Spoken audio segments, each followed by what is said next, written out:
ಹ್ಞೂ ಎಕ್ದಮ್ ಸರಳದ ಮಹಾ ಸರಳ. ಎರಡೆರಡು ರೀತಿ ಗಣಿತಗಳು ಬರ್ತವೆ. ಒಂದು ದಿನದ ಕ್ರಿಕೆಟ್ ಪಂದ್ಯದಲ್ಲಿ ಭಾರತ 50 ಓವರ್ಗಳಲ್ಲಿ 150 ರನ್ ಮಾಡಿತು. ಪ್ರತಿ ಓವರ್ನಲ್ಲಿ ಮಾಡಿದ ಸರಾಸರಿ ರನ್ ಎಷ್ಟು? ಬಹಳ ಸರಳ ಪ್ರಶ್ನೆ. ಸರಾಸರಿ ಬರೋಬ್ಬರಿ ಒಟ್ಟು ರನ್ನುಗಳ ಸಂಖ್ಯೆ, ರನ್ನುಗಳ ಮೊತ್ತ, ಸರಾಸರಿ ಬಾಲೆ ರನ್ನುಗಳ ಓವರ್ಗಳ ಸಂಖ್ಯೆ ಎಷ್ಟು? 50 ಓವರ್ಗಳಲ್ಲಿ. ಓಕೆ, ಎಲ್ಲರೂ ನೋಡ್ರಿ. ಸರಾಸರಿ ಬರೋಬ್ಬರಿ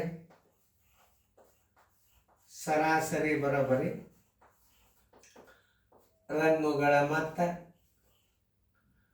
ರನ್ನುಗಳ ಮೊತ್ತ ಮತ್ತು ಸರಾಸರಿ ಬಾಗಿಲೆ ಓವರ್ಗಳ ಸಂಖ್ಯೆ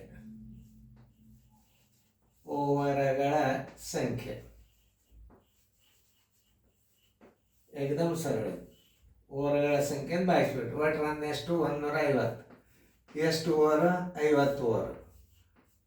ನೋಡಿ, ಈ 0 ಹೊತ್ತು ಈ 0, 5 ಒಂದಲೇ 5 ಮೂರಲೆ ಬರೋಬ್ಬರಿ 3 ಓವರ್ ಬಿತ್ತು. ಪ್ರತಿ ಓವರ್ಗೆ ಎಷ್ಟು? 3 ರನ್ ತೊಗೊಂಡು.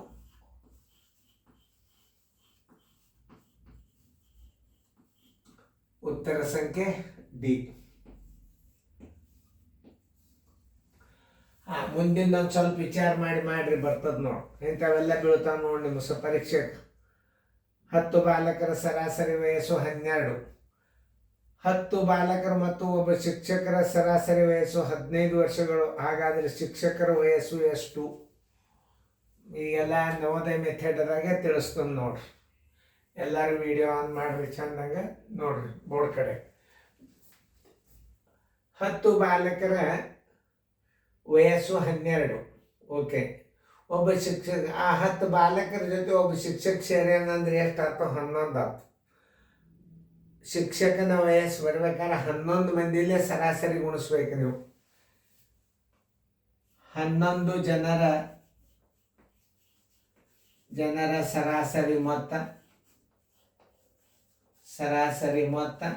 11 ಯಾಕಂತಂದ್ರೆ 10 ಹುಡುಗರು ಒಬ್ಬ ಶಿಕ್ಷಕ ಬರೋಬ್ಬರಿ 11 ಗುಂಡ್ಲೆ 15. 11 ಐದ್ಲೆ 55, ಕೇಳ ಬಂತು 5, 11, 11, 1 16, 165 ಆಯ್ತು ವಯಸ್ಸು. 10 ಹುಡುಗರ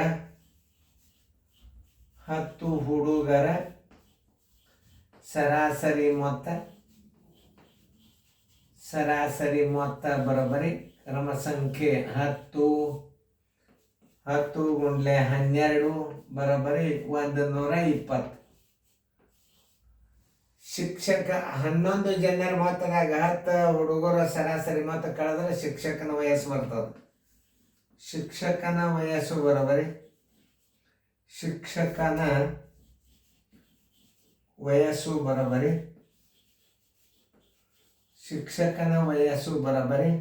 165 ಮೈನಸ್ 120 5, 45 ವರ್ಷಗಳು. ಶಿಕ್ಷಕರ ವಯಸ್ಸು 45 ವರ್ಷಗಳು.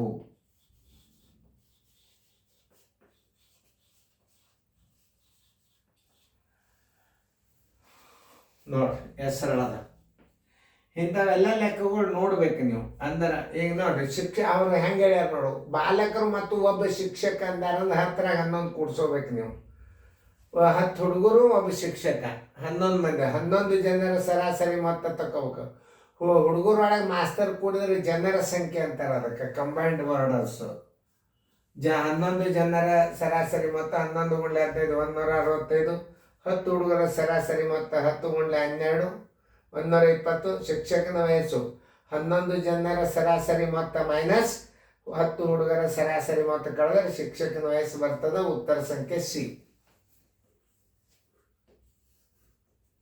ಇದು ಒಂದು ನವೋದಯ ಥಿಯರಿ. NT ಥಿಯರಿ ಒಳಗೆ ಭಾಳ ಸರಳ ಇದು. NT ಥಿಯರಿ ಒಳಗೆ ಹೆಂಗೆ ಮಾಡೋದಂದ್ರೆ ನೋಡ್ರಿಲೆ, ಇಷ್ಟು ಸರಳದಲ್ಲ. ಮೊದಲಿನ ಸರಾಸರಿಗೆ ಈ ಸರಾಸರಿಗೆ ಎಷ್ಟು ವಯಸ್ಸಾಗ್ತದೆ ನೋಡ್ರಿ, ಎಷ್ಟು ಡಿಫ್ರೆನ್ಸ್ ಆಗ್ತದೆ ನೀವು ನೋಡಿ. ಏನು ಮೊದಲಿನ ಸರಾಸರಿಗೆ ಎರಡನೇ ಸರಾಸರಿಗೆ ಎಷ್ಟು ಡಿಫ್ರೆನ್ಸ್ ಆಗ್ತದೆ? 3 ಡಿಫ್ರೆನ್ಸ್ ಆಗ್ತದೆ. 3 ಡಿಫ್ರೆನ್ಸ್ ಆದಾಗ ಸಂಖ್ಯೆ ಎಷ್ಟಾಗಿರ್ತದೆ? ಜನರದು 11 ಆಗಿರ್ತದೆ. ಅವಾಗ ಏನು ಮಾಡಬೇಕು? 11 ಗುಂಡ್ಲೆ 3 ಅದನ್ನು 33 ಮಾಡ್ಕೊರಿ.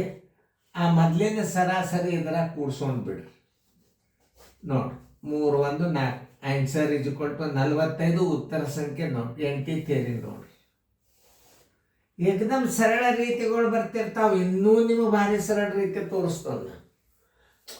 ಈಗ ಇದ್ರದ್ದು 12 ಆಗ್ಯದ, ಇದು 15 ಆಗ್ಯದ. 15 ಆಗ್ಬೇಕಾದ್ರೆ 11 ಮಂದಿ ಆದರು. 15 ಸರಾಸರಿಯನ್ನು 11 ಮಂದಿ ಇರ್ತದ. ಎಷ್ಟು ಹೆಚ್ಚಾಗ್ಯದ? 3 ಹೆಚ್ಚಾಗ್ಯದ. 11 3 33 ಆತ. ಆ ಮೊದಲಿನ ಸರಾಸರಿ 12 ಅದರ ಕೂಡಿಸ್ಬಿಡ್ರಿ, 45 ಆತು. ಹೆಸರಳದು ನೋಡ್ರಿ ಉತ್ತರ. ಈಗ 11 ಜನರ ಸರಾಸರಿ ಮೊತ್ತ ಇಷ್ಟಾತು. 10 ಹುಡುಗರ ಸರಾಸರಿ ಮೊತ್ತ ಇಷ್ಟಾತು. ಶಿಕ್ಷಕನ ವಯಸ್ಸು ಬರೋಬ್ಬರಿ ಏನು? 11 ಜನರ ಮೊತ್ತ ಮೈನಸ್ ಹುಡುಗರ ಮೊತ್ತ 45 ವರ್ಷ ಬಂತು. ಇಷ್ಟಿದ್ದು ರೀತಿ ಪ್ರಕಾರ ಕಲಿಬೇಕು. ಇದನ್ನು ಭಾಳ ಫಾಸ್ಟ್ ಕಲ್ತಿದ್ದು ಏನು ಮಾಡ್ತೀರಿ ನೀವು ಅಂದ್ರೆ, ಒಬ್ಬ ಶಿಕ್ಷಕ ಸೇರಿಸ್ಕೊಂಡಾನ ಅಂದ್ರೆ 11 ಮಂದಿ ಆದ್ರೆ ಎಷ್ಟು ಹೆಚ್ಚಾತು? ಸರಾಸರಿ 3 ಹೆಚ್ಚಾತು. 11 3 33. ಮೊದಲಿನ ಸರಾಸರಿ 12 ಅದರ ಕೂಡಿಸ್ಬಿಡ್ರಿ, 45 ಆಗಿಬಿಡ್ತದ. ಇದೂ ನೋಡಿ ಖಾತ್ರಿ ಮಾಡ್ಕೋಬೇಕು. ಅದನ್ನು ನೀವು ತಿಳ್ಕೊಬೇಕು. ಇದನ್ನು ನೀವು ತಿಳ್ಕೊಂಡ್ರಿ ಅಂದ್ರೆ ಅದು ತಾನೇ ಬರ್ತದೆ. ಮೊದಲು ಇದು ಇಂಪಾರ್ಟೆಂಟ್. ಈಗ ನಾನು ನೋಡ್ರಿ 11 3 33 ಈ 12 ಇಟ್ಬಿಡ್ರಿ, 45 ಉತ್ತರ ಹಾಕಿರಿ ಅಂದ್ರೆ ನಿಮಗೆ ಇದು ಗಣಿತ ತಿಳಿಯೋಲ್ಲ. ಇದು ತಿಳಿತದ. ಇದು ತಿಳಿದಾಗ ಏನು ಮಾಡ್ಬೇಕಂದ್ರೆ, ಇಲ್ಲಿ ಒಂದು ಉದಾಹರಣೆ ಐತಿ. 15 ಅದ, ಇಲ್ಲಿ 12 ಅದ. ಇದ್ರ ವ್ಯತ್ಯಾಸ ಎಷ್ಟದ? 3 ಅದ. 11 3 33. ಇದ್ರದ್ದು ಎಷ್ಟದ? 12 ಅದ. ಈಗ ಇದ್ರ ಡಿಫರೆನ್ಸಕ್ಕೆ 11 3 33 ಮಾಡ್ರಿ, ಇದು 12 ಅದ ಅಂದ್ರೆ ಅದರ ಕೂಡಿಸ್ಬಿಡ್ರಿ, ಈಜಿ ಬಂದ್ಬಿಡ್ತದೆ.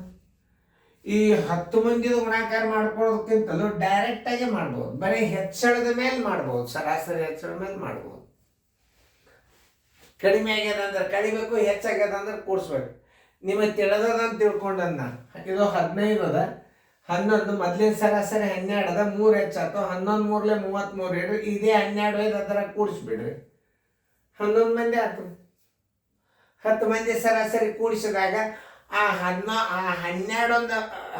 ಆಗ್ಬೇಕಾದ್ರೆ 12 ಸರಾಸರಿ ಒಂದು ಅದರ ಕೂಡಿಸ್ಕೋಬೇಕು ಅಂದ್ರೆ ಬರೋಣ. ತಿಳಿತಲ್ಲ? ಚೆನ್ನಾಗಿ ಫೇರ್ ಬರ್ಕೊಳ್ಳಿ ನೋಡಿ. ಇಂಥ ಸರಳ ಲೆಕ್ಕ ಇರ್ತಾವೆ.